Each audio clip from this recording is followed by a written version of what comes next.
Today I've got all my ramps set up and laid out to go over each and every one of these in this video, because I've been getting quite a few questions about these ramps throughout my recent videos. You guys probably remember this long jump ramp from the E-Revo 2.0 video that I just released a few days back. That is my high jump ramp sitting right back there. That's the ramp I've used quite a few times with my Stampede 4x4. So that ramp's a lot of fun. It can definitely break some parts though if you're not careful. And these two ramps down here, these smaller ones, I just set up out in the yard for regular bashing. So first off, I'm going to start out with this smaller ramp. This ramp was the first design that we came up with and built quite a few years back. I actually have two of these. It's a fairly simple design. It's pretty much just a flat piece of wood for the face of the ramp, and then use the same wood to kind of make this leg here to go down. And then we just have another piece of wood going down the back here in the little corner to support it. The face of this ramp is just a 2 foot by 2 foot square of wood. It is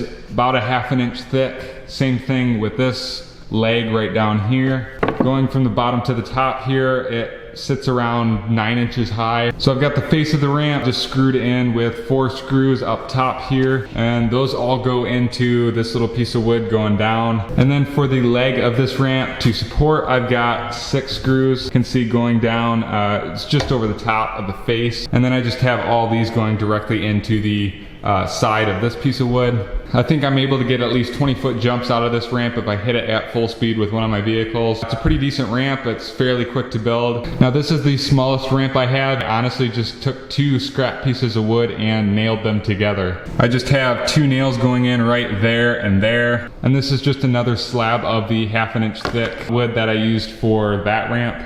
And then I just have a random scrap piece of wood on the bottom just to kind of work as a leg. And that is what the 2 nails go into, so that just kind of props it up. This one I'd say is the easiest one to make. If you have the pieces just laying around, you don't have to buy anything. The dimensions of this ramp though, it's about 3 foot wide, and then right on this left side it's about 1 foot long, and then over there it's about 9 inches long. And then the piece of wood that I have the face screwed into, it's about 33 inches long and about 1 inch thick. Like I said, these are just both scrap pieces, so you can honestly use whatever. Alright, so on to the long jump ramp.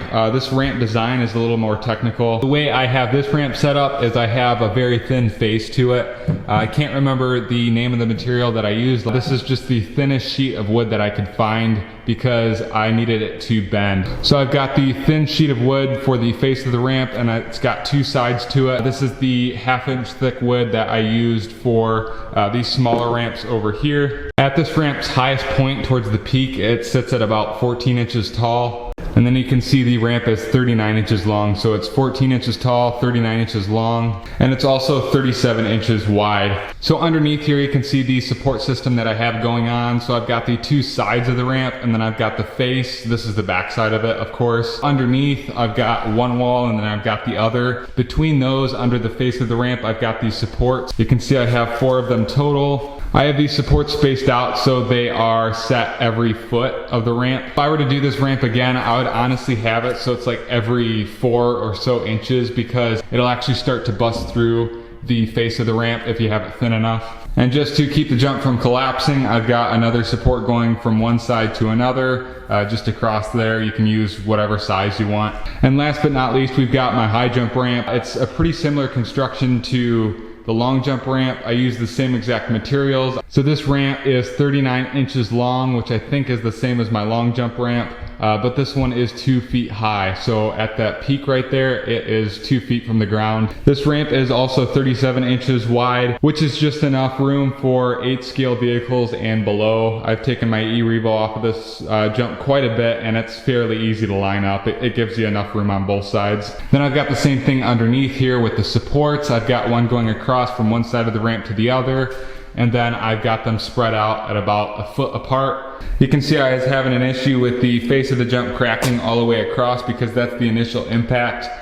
There is a lot of force on this part of the jump when you've got a heavy truck coming right at it. And once I reinforced the first part of the jump, I ended up having this little crack slash hole form in the face of the jump. So this is much further up compared to that lower one. You can see it's a lot bigger too, because when you get rid of that weak spot, all the force just kind of gets put right here. Like I said, if I were to redo this ramp, I would definitely add supports every 3 inches or so. On both my high jump ramp and the long jump ramp, I have 4 screws going across that directly screw into each of these supports. So I've got 16 of these. That was pretty much it for this video, guys. Hopefully you learned something about these ramps, and if you're looking to build your own ramps, hopefully this video can give you some ideas as to which style you want to go with. For the amount of fun you get out of these jumps, I say they're definitely worth the time and effort. Hopefully I answered all of your questions. If I didn't, if you have any questions left, make sure to leave those down in the comments and I'll try to get to them. So thank you guys for watching this video. Leave me some feedback. Make sure to like it or dislike it. Leave a comment, and then don't forget to smash that subscribe button. I will see you guys in the next video.